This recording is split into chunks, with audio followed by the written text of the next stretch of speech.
गाय पर सवार एक खूबसूरत लड़की जिसके सर पर महारानी का ताज है, वो पूरे गांव में बैठकर गाय की सवारी करती है। दुधिमान की जय, जय दुधिमान।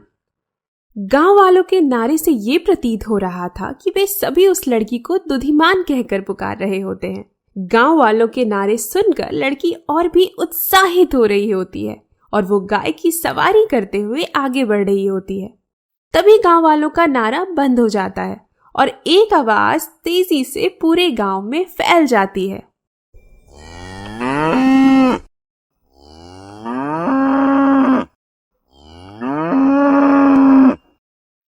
चारों ओर से गाय आने लगती है। सभी लोग भाग जाते हैं। लड़की ये सब नजारा देखकर अपनी आंखें बंद कर लेती है। जब वो आंखें खोलती है तो वो खुद को बिस्तर पर पाती है। हाय रे मेरी गैया, मैं ये सपना देख रही थी। कोई शक्तिमान बनने का सपना देखता है और मैं दुधिमान बन गई सपने में। अचानक गाय की आवाज आती है।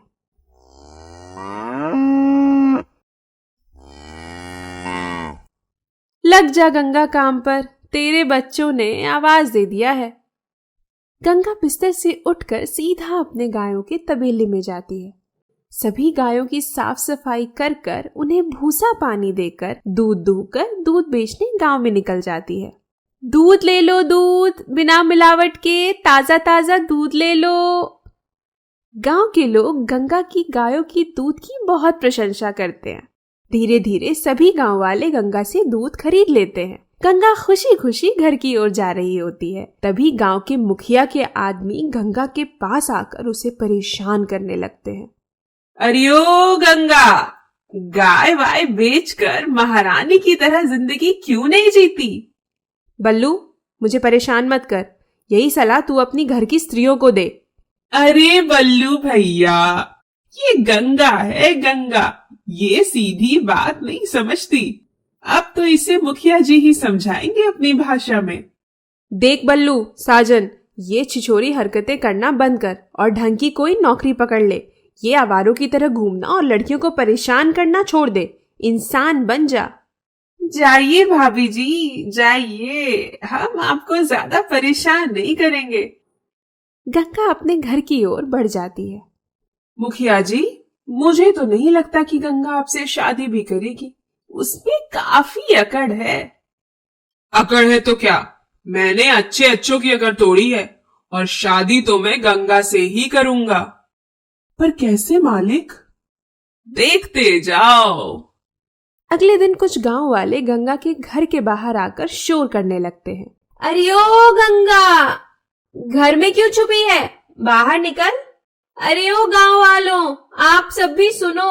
ये गंगा जिसे आप सबने सर पर चढ़ा रखा है, ये अब 4 पैसों के लालच में हमारी जिंदगियों के साथ खेलने को तैयार है। क्या बात है मीना बहन, गंगा ने क्या किया? मैंने गंगा से आज दूध खरीदे थे भंडारे के लिए। भंडारे में खाने वाले सभी लोगों की तबीयत खराब हो गई है। अरे ओ गंगा, बाहर निकल, इतना शोर तुझे सुनाई नहीं देता। गंगा अपने घर के अंदर गांव वालों और मीना की बातें सुन रही होती है। उसे समझ नहीं आता कि उसने मीना को दूध देकर क्या गलती कर दी है। गंगा अपनी दादी के साथ रहा करती थी, पर उनके देहांत के बाद गंगा अकेली पड़ गई होती है और अपने खर्चे निकालने के लिए वो दूध बेचने का काम किया करती थी। आज उसे अपनी दादी माँ की बहुत याद आ रही होती है, क्योंकि इस भीड़ का सामना करने की उसकी हिम्मत नहीं हो रही होती।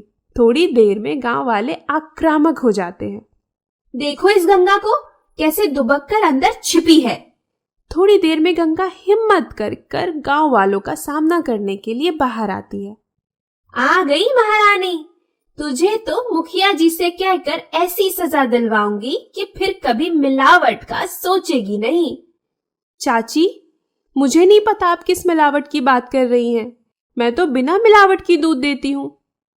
बस करो गंगा, तुम एक स्त्री हो, इसलिए तुम पे दया करते हुए हम तुम्हें 2 मार्ग चुनने को देते हैं। पहला, या तो तुम इस काम को छोड़कर गांव के ही किसी पुरुष से शादी कर लो, या फिर इस गांव को छोड़ दो। मुखिया जी, मुझे पता है ये अन्याय और न्याय का खेल आपका ही है। अगर आप सभी गांव वालों को लगता है कि मुझे इस गांव से चले जाना चाहिए तो ठीक है, मैं अभी यहाँ से चली जाती हूँ। गंगा अपने तबेले में जाकर अपनी गायों को लेकर वहां से दूसरे गांव की ओर जाने लगती है। मुखिया मन ही मन बोलता है, 4 गांव घूमते हुए तुम्हें तुम्हारी अकड़ ठिकाने आ जाएगी। जब कोई तुम्हारा साथ नहीं देगा तब तुम वापस इसी गांव में मेरे पास लौट कर आओगी। गंगा दूसरी गांव की ओर बढ़ते रहती है। एक गांव से दूसरे गांव जाने के लिए लंबे घने जंगलों का सामना करना पड़ता है। रात हो जाती है। गंगा जंगलों में अकेले अपनी 3 गायों को लेकर चल रही होती है। तभी शियार और जंगली जानवरों की आवाज जंगलों में गूंजने लगती है। अचानक झाड़ियों में हलचल होती है। गंगा के माथे से पसीना आने लगता है। दादी माँ, बचा लो। गंगा अपनी दादी माँ को याद करने लगती है। तभी अचानक एक शेर गंगा पर हमला करने वाला होता है। तभी उसकी गाय निराली उन दोनों के बीच आ जाती है और वो शेर का शिकार बन जाती है। शेर बड़े चाव से निराली के शरीर के मांस नोच नोच कर खाने लगता है। गंगा जब अपनी गायों की ये हालत देखती है तो वो जोर जोर से रोने लगती है। थोड़ी ही देर में शेर सारे मांस खा जाता है। उसका पेट पूरी तरह से भर चुका होता है, इसलिए वो गंगा और अन्य गायों को छोड़ देता है और वहां से चला जाता है। गंगा जल्द से जल्द वो जंगल पार करना चाह रही होती है ताकि वो अन्य गायों की और अपनी जान बचा सके। गंगा आगे बढ़ती है। थोड़े आगे चलने पर उसे कुछ सियारों की झुंड की आवाज आती है। गंगा अपने कदम और तेज कर लेती है, पर तभी शियार की झुंड उस पर हमला कर देते हैं। लेकिन बीच में फिर से गंगा की एक और गाय आ जाती है और वो गंगा की जान बचा लेती है। सभी शियार गाय के मांस को खाने लगते हैं। गंगा बहुत रोती है, पर खुद को संभालते हुए वो फिर से आगे बढ़ रही होती है अपनी एक गाय के साथ। थोड़ी दूर चलने के बाद उसे जंगली कुत्तों की भौंकने की आवाज आने लगती है। हे भगवान, ये कैसी परीक्षा है, कृपया हमारी सहायता करें। गंगा पसीने से तरबतर अपनी एक गाय को लेकर आगे बढ़ रही होती है। तभी पीछे से कुत्ते उस पर हमला कर देते हैं, पर इस बार भी गंगा बच चुकी थी और उसकी गाय उन कुत्तों के बीच आ गई थी। सभी कुत्ते नोच नोच कर उसकी मांस खा रहे थे। गंगा रोने लगती है। मेरे सभी गाय मुझे छोड़कर चले गए, आखिर किस लिए? मेरी जिंदगी को बचाने के लिए। अब उनके बिना मेरी जिंदगी का क्या मूल्य? मैं भी इन पशुओं का आहार बनकर इस जीवन को समाप्त कर लूंगी। गंगा एक वृक्ष के नीचे बैठकर ईश्वर का ध्यान करते हुए खुद को समर्पित कर देती है और अपने गायों की ही भांति इन भूखे पशुओं का भोजन बनने के लिए तैयार हो जाती है। पर 3 गायों का मांस मिलने के बाद जंगल के अधिकांश जानवरों की भूख मिट चुकी होती है, इसीलिए वो गंगा पर हमला नहीं करते। गंगा वहीं अंतर ध्यान में बैठी मूर्छित हो जाती है। जब सुबह उसकी आंख खुलती है तो उसके पास कुछ गांव वाले बैठे होते हैं और जिस वृक्ष के नीचे वो बैठी थी उस वृक्ष से दूध निकल रहा होता है। गंगा कुछ समझ पाती इससे पहले ही एक गांव का व्यक्ति कहता है, हे माता, मैं सदियों से अपने चर्म रोग से पीड़ित था, पर इस पेड़ के दूध के एक स्पर्श से मेरा चर्म रोग ठीक हो गया। आप जरूर दुधिमान माता हैं, जिनके जादुई दूध में हर रोगों को ठीक करने की शक्ति है। दुधिमान माता की जय, जय दुधिमान माता। गंगा जब उन वृक्षों से निकल रहे दूध को देखती है तब उसे अपने 3 गायों की ऊर्जा दिखती है जो उसके इर्द गिर्द घूम रही होती है। माँ, आप ही तो हमारी पालनहार है ना? जब तक आप इस संसार में हैं, हमारी ऊर्जा, हमारी शक्ति हमेशा आपके साथ है। गंगा अब गंगा ना होकर दुधिमान माता बन चुकी थी, जो अब अनेकों पीड़ितों को रोगों से मुक्त करने की सेवा करती है और अब उसे कोई हानि भी नहीं पहुंचा सकता, क्योंकि अब उसके साथ उसके ब्रह्म स्वरूप में उसकी गाय उसके पास मौजूद थी। कहते हैं जो हम इस संसार को देंगे वही ये संसार हमें देगा। गंगा ने अपनी गायों को मां सा प्रेम दिया, उसे नहलाया, खिलाया, पिलाया, घुमाया।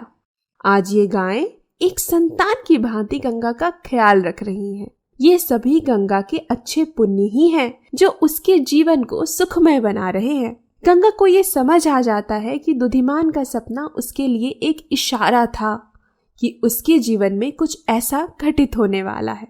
आज सभी गांव वाले दुधिमान माता की दी हुई दूध से अपना इलाज करते हैं और सभी निरोगी होकर घर लौटते हैं।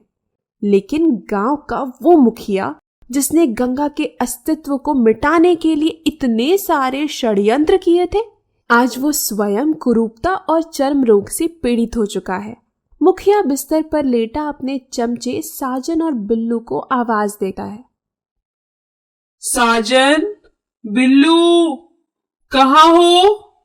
जरा वैद्य जी को बुला लाओ, लगता है मेरा अंत निश्चित है। मालिक, वैद्य जी ने कहा है कि ये दवाइयां काम नहीं कर रही। सुना है यहाँ पास के ही गांव के पास एक बुद्धिमान माता है जिनके आशीर्वाद से हर रोग दूर हो जाते हैं।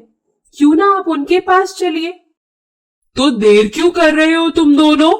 चलो मुझे उसके पास लेकर चलो। बिल्लू और साजन मुखिया को लेकर गंगा के पास आते हैं। मुखिया जब गंगा को साध्वी के कपड़ों में देखता है तो उसे मानो एक दिव्य शक्ति का आभास होता है। मुझे माफ कर दो, मैंने तुम्हारे साथ बहुत अन्याय किया। शायद उसकी सजा है ये। तुम रोगों से पीड़ित हो, तुम इस दूध से उपचार करो, तुम्हारा रोग जरूर ठीक होगा। नहीं, मुझ जैसे को दंड मिलना ही चाहिए। मैं दंड के काबिल ही हूँ। मुखिया उस दूध के प्रसाद को लेने से मना कर देता है, पर बिल्लू और साजन पेड़ से बहते दूध को एक बोतल में रख लेते हैं और गंगा को प्रणाम कर वहां से चले जाते हैं। बिल्लू और साजन मुखिया का उपचार करते हैं और मुखिया स्वस्थ हो जाता है और अब वो किसी को परेशान नहीं करता, अच्छे काम करता है। दोस्तों, गरीबी, लाचारी ये हमारी परिस्थितियां हैं, पर हमारा स्वभाव इन सब से ऊंचा है और अपने निस्वार्थ स्वभाव से किए गए पुण्य हमें अक्सर हर मुसीबत से निकालते हैं और हमें एक बेहतरीन जीवन जीने में मदद करते हैं। आशा है आपको ये कहानी अच्छी लगी और हमारी कहानियाँ आपको पसंद आती हैं तो चैनल को सब्सक्राइब करें और वीडियोस को लाइक करें और जितना ज़्यादा हो सके हमारी वीडियो शेयर करें। इससे हमें और भी बेहतरीन वीडियोस बनाने का प्रोत्साहन मिलेगा।